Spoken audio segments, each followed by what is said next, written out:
you. Once again, Attorney Christopher Cruz. Now let me call on the next presenter, Dr. Mendel Rosario, and his innovation is an autonomous medium-range drones with biocomposite airframes, and it is called LAWIN drones. Let's give him a round of applause.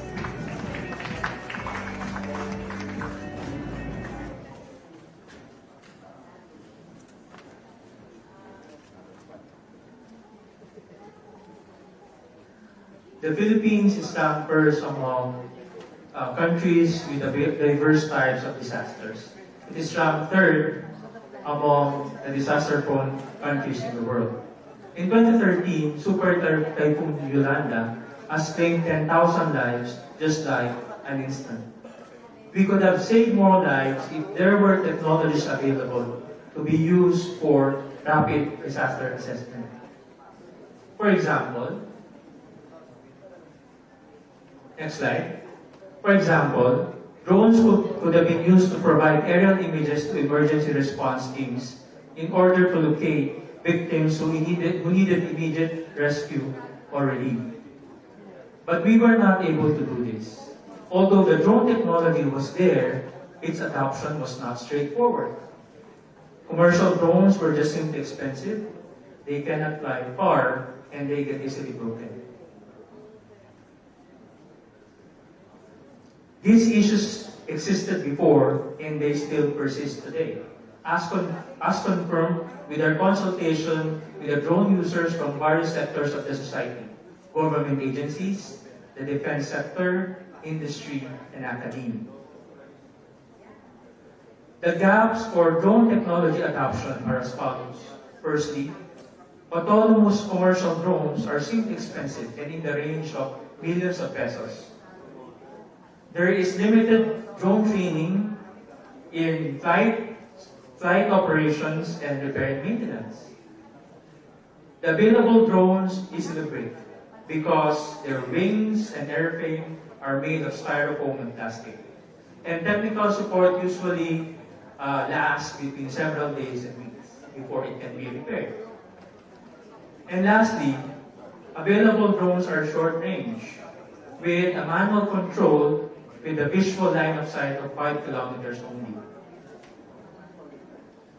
I am Leo, and I will tell you the concept of LAWIN Industries, a potential spin-off company of Yale University. LAWIN Industries is your one-stop drone solutions provider. We have developed solutions in the form of product and service. Previous slide, please. Previous slide. The form of product and service that bridges the gap between drone technology and actual applications. LAWIN Industries provide affordable, durable, autonomous medium-range drones, or called LAWIN drones. LAWIN stands for Low Altitude Aircraft for Wide Field Imaging and Navigation. Our service also complements our product with a comprehensive drone training. Our product is made affordable to the local governments, such as in small cities. Our core technology of lightweight and durable materials allow our drone to surpass highly stressful operations in the field and still fly further. On the other hand, our service complements our products. We offer complete drone training from drone assembly, virtual flight simulation, actual flight training, to repair and maintenance. Our drones can fly at medium range distances at a lower price as compared to our competitors. Our drones currently can fly autonomously or fly by itself at 30 kilometers from the point of origin. 20 kilometers is the distance between Mall of Asia and Trinoma, or the whole stretch of EDSA. So we have exceeded that. Also, our drones have improved durability as compared to our competitors. We perceive that our innovation would be used by a large portion of our archipelago because, unfortunately, half of our country lives with a disaster throughout the year. From these disaster-prone areas, we need pilot customers to test our minimum viable product and service. We offer them three options: options 1 and 2 for the sale and rent respectively. And option 3 for the aerial imaging service. We have identified our pilot customer segments from the disaster-prone areas. We would target 17% of the cities, 10% of the municipalities, and 60% of the provinces, with a projected revenue of 250 million pesos. The market size for drone applications is limited. So we plan to venture into other specialist drone applications, such as in agriculture and environmental monitoring. Team LAWIN is committed in developing leading drone technologies from advanced materials. Our strength lies in our ability to bring together many experts from different backgrounds and achieve a common goal. We plan to conduct a series of market validations for our minimum viable product and service through a USD funding. So if you are in the local government and you experience disaster, or you just want to be our pilot customers, fly with us today and save lives tomorrow. Thank you.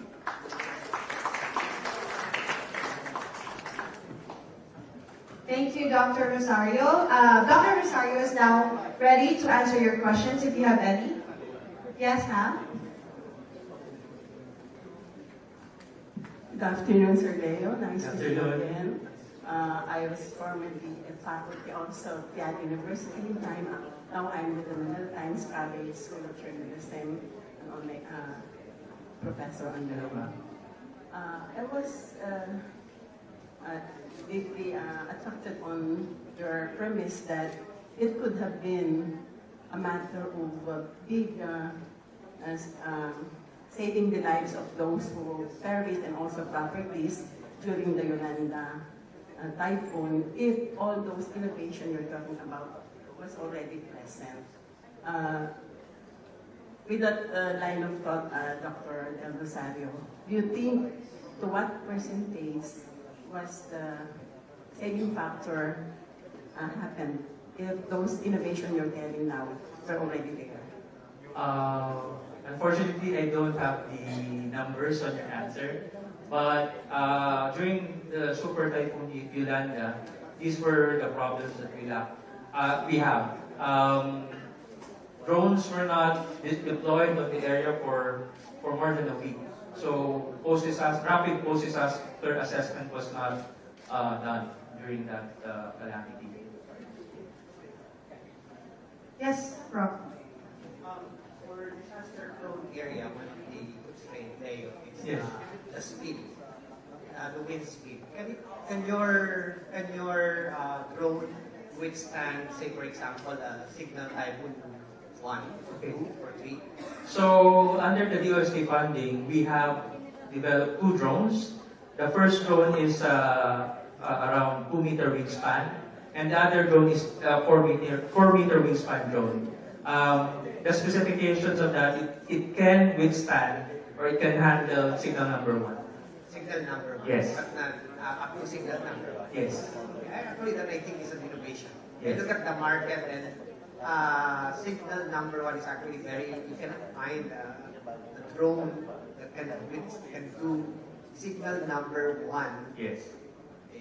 for that distance that you mentioned. Thank you.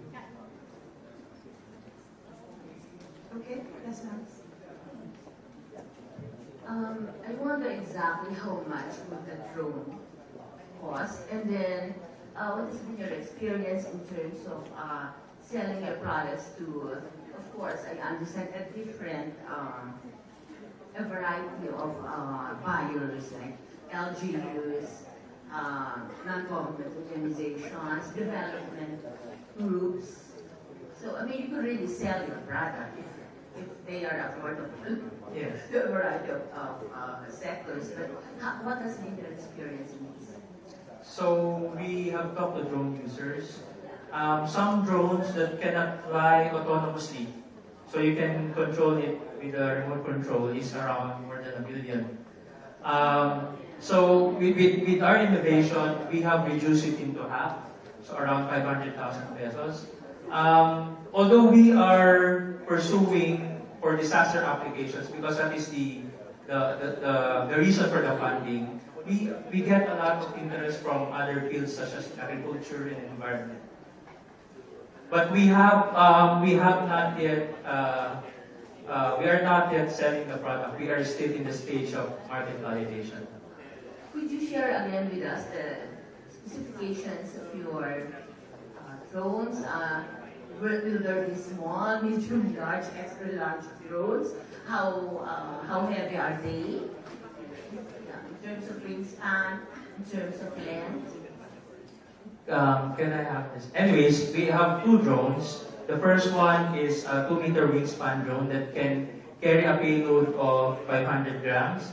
Right now, it can travel, it can fly autonomously, fly by itself for 30 kilometers from the point of origin. The other one, the LAWIN one, which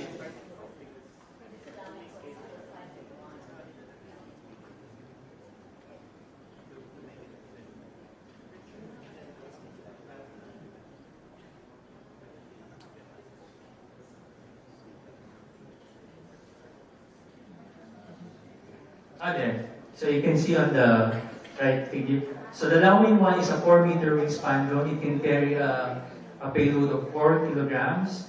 It's supposed to travel 100 kilometers with an endurance of 4 hours. So we recommend, this is the signal number 1 drone can be used.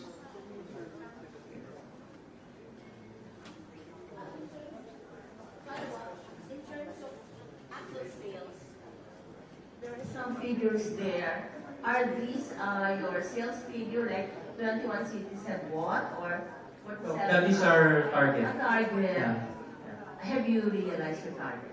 Not yet. We are finishing our project, and in a few months we would be proposing a USD project for market validation. So you haven't rolled out Not yet. your products yet. Okay, thank you.